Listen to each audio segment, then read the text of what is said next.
you own it. Let every mile bring a smile, yeah.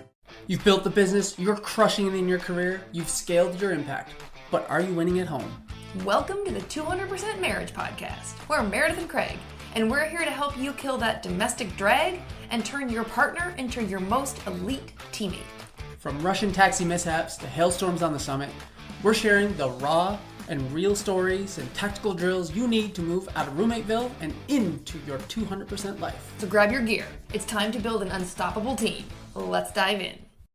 Continuing on with the 200% Marriage book, today we've got Chapter 11. McKay, take it away. Chapter 11. Do you like Star Wars? Trying to be someone else is a waste of the person you are. Kurt Cobain. Now that we know who we are, now that we've identified exactly who we're becoming, it's time to actually love who we are. It's like our friend and Greg's fabulous wife, Cayla Kimble, says, you can be a masterpiece and a work in progress at the same time. Meaning, you can work on becoming the best version of you while at the same time love the badass human you are today. If the last chapter was all about your work in progressness, then this chapter is all about you being a freaking masterpiece, my friend. This chapter is all about loving the badass human you are right this very moment. This chapter is all about your self-worth. I used to confuse self-confidence with self-worth, but they're different. Self-worth is what you believe about yourself on the inside. It's the foundation of everything you do, every decision you make, consciously and subconsciously. And here's the truth. You don't have to do anything to be worthy. You are a living, breathing human being, and that makes you worthy of everything you want in your life, especially an amazing marriage. Self-worth is an innate knowing that you are enough, that you are worthy just because you're you, exactly as you are. Self-confidence, on the other hand, is believing you're capable in a specific situation. It comes from competence, and it is situation dependent. You can be confident in your ability to run a marathon, but not confident in your ability to give a TED Talk. Confidence comes from keeping promises that you make to yourself, showing up, doing what you say you'll do. That builds faith in yourself that you will come through for you. Since Craig and I both struggled with low self-worth, we started working on it together. And yes, we did all the cheesy things we'd heard about for years, but never actually tried. We thought that because we understood them in theory, like intellectually, that was enough. But since we didn't actually do them, we never actually felt them. So they never worked. Our friend Greg once said, "You're not special." And he didn't mean that we weren't unique, extraordinary humans with our own special gifts for the world, because we are, and so are you. He meant you don't need special strategies just for you. The same shit that works for everyone else will work for you if you just friggin' do it already. Seemed fair. That's when we started trying all the cheesy self-worth stuff. We wrote, "I am enough" on the bathroom mirror. We set alarms on our phones to go off twice a day with the same message. We looked in the mirror each morning, smiled, and said, "I love you, I'm proud of you." And then we gave ourselves a high five. We started speaking to ourselves kindly. It definitely felt silly, but we stayed consistent, and something really wild happened. We started to feel different. We believed things would work out. We began to trust that we were worthy and capable of building the life we wanted. We began to actually like ourselves. Language plays a huge role. Our brains are always trying to make us right. And we both used to say things to ourselves we'd never dream of saying to another person. Things like, "I'm such a dummy." And even if you didn't consciously believe it, your brain tries to make you right. So we started holding each other accountable to only speak to ourselves kindly. One day, I was in the kitchen frying fish and roasting vegetables. Fish cooks fast. My East Coast Canadian roots know this. Roasted veggies take much, much longer.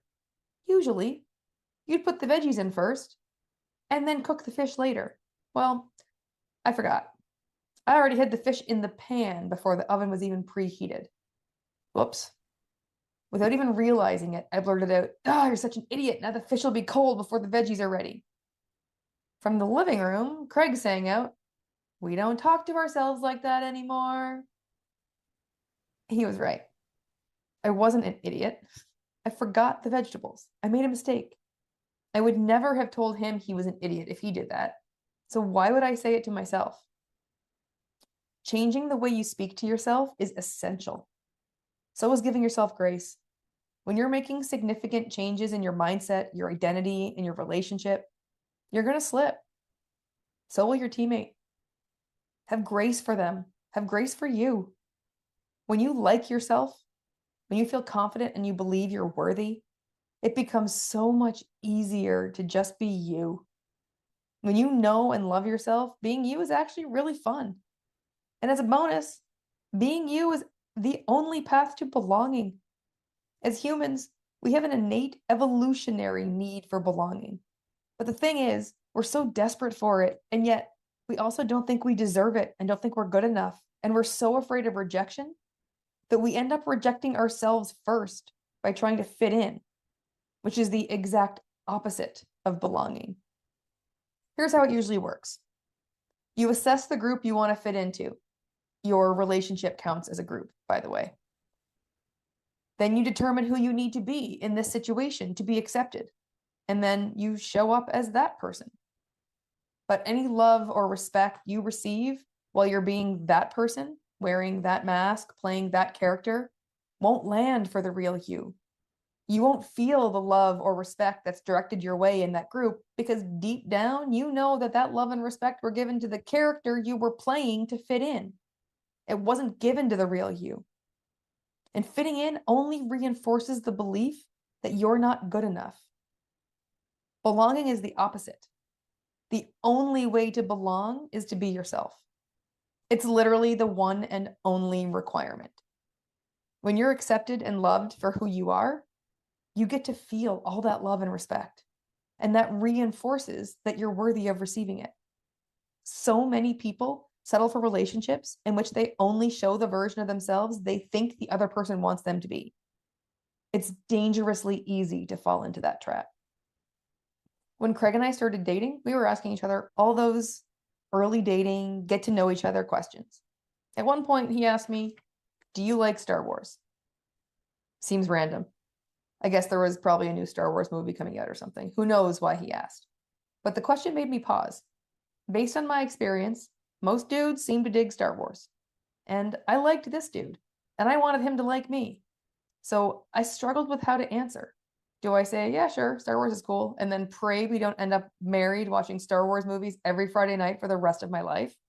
Or do I say, "Star Wars isn't really my thing," and risk him not liking me and ending this relationship before it even really gets started? Even though my self-worth and self-confidence were low, something inside me held firm. Despite my history of fitting in instead of belonging, something inside me told me that if not liking Star Wars is a deal breaker for this guy, then he probably isn't the guy for me, even though it seemed like he could be at this point. I didn't want to start a relationship with this guy on a stupid little lie and end up hating Star Wars with a fiery passion because we watched it weekly for the next 60 years. I just said, "No, not a big Star Wars fan." To which he shrugged and said, "Yeah, me neither." Anticlimactic, right? He doesn't even remember the conversation because it was meaningless, because it was a meaningless question for him. But for me, it was huge. For me, for the first time that I can remember, I decided to be me instead of who I thought the other person wanted me to be. And that vulnerable moment gave me the courage to keep showing up as me in this relationship. From that moment, I felt like I finally belonged. I was no longer just fitting in, which meant I could truly receive the respect, kindness, support, and love he offered.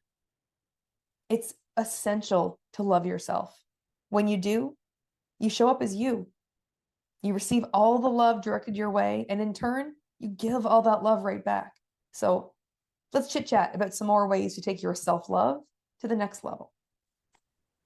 And that's chapter 11. Chapter 11 in the books. self-worth versus self-confidence. That was a distinction I had never knew existed before. Yeah, I mean, But once I learned it, it made sense to me. yeah. Self-worth is just the innate enoughness that you already are. It's the masterpiece that you are. Just because you exist, you deserve the relationship of your dreams. Just because you're a living, breathing human. That's all. That's all that's required.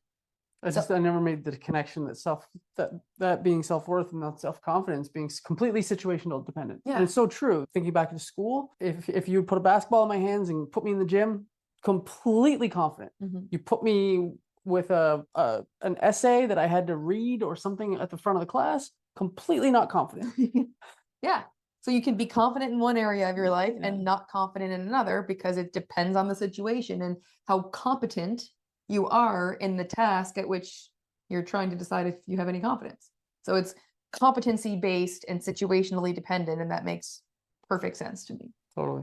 And you build it through evidence, through keeping the promises you make to yourself, through showing up, through repetition, through building the competence that you are capable of it. And through doing some of that cheesy shit. Well, that's the self-worth. Yeah. Yeah. Doing that cheesy shit that it is weird. Yeah, it is weird. And that's why we never did it before. I remember we had the lipstick on the mirror. Yeah. We wrote, I am worthy. I am enough. I am enough. That's what it was. And people coming visiting. Yeah. I remember my family, my mom, my sister coming over. I was like, should we erase the mirror? I had the thought though, like, should we take that down? It feels weird. And then we didn't, like, whatever. Yeah. But I had the thought, like, it's weird. Should we remove that? Yeah, because we were trying to fit in. Yeah. It was like while we were doing it. Yeah. We were still battling through the trying to. Didn't feel confident in it. Didn't like it. It was different. And so still battling that worthiness as we're trying to build the worthiness. Still feeling like this is weird and what are people going to think? And it is uncomfortable. It's weird, I guess. The first time we heard, like, literally stand in front of the mirror, look yourself in the eyes, tell yourself, smile, love yourself, all the things. I was like, I get it.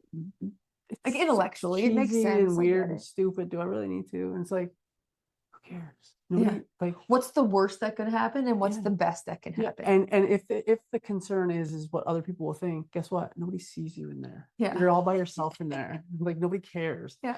Nobody cares, first of all. And even if they did, they don't see you. Right.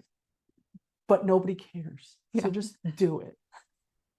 And so it was an adjustment. It was weird. And like, you're like looking yourself in the eye and telling yourself you love yourself while you're brushing your teeth or whatever, and high-fiving yourself, fist bumping, dancing, flexing, whatever it is that your thing is.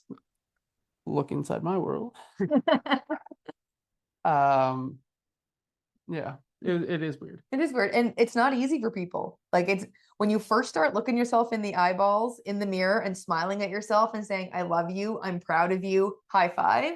It gets easier though. It's uncomfortable at first, but it does get easier. It gets easier though. Yeah, but don't feel weird if it feels weird. Like, it's super uncomfortable at first, and that's normal. And like we talk about in the book, as you're going through it and you stumble and you start to think about, oh yeah, but like, what if the guests see the mirror and all the things? Have grace for yourself. Like we talked about in the book, have grace.